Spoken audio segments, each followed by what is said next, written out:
Hello dosto, today I'm going to share a story with you all. So the title of the story is Change Yourself, Not the World. So let's get started.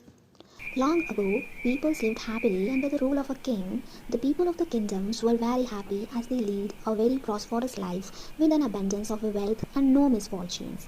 Once the king decided to go visit places of a historical importance and pilgrim centers at the distant places. He decided to travel by foot to interact with the peoples.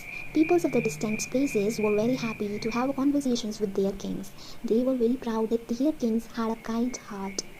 After several weeks of travel, the king returns to the places. He was quite happy that he had visited many pilgrim centers and witnessed his peoples leading a prosperous life. However, he had one regret.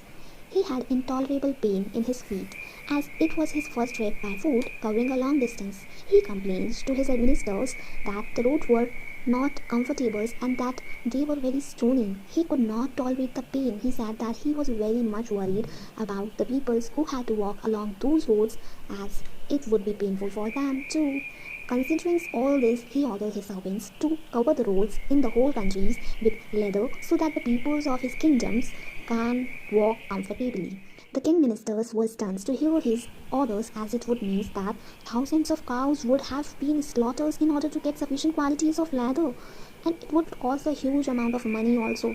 Finally, a wise man from the ministries came to the king and said that he had another idea. The king asked what the alternative was. The minister said, instead of covering the roads with the leather, why don't you just have a piece of leather to cut in appropriate shape to cover your feet?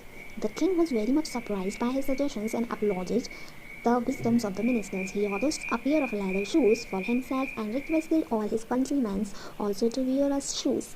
So, the moral of the story is instead of trying to change the world, we should try to change ourselves.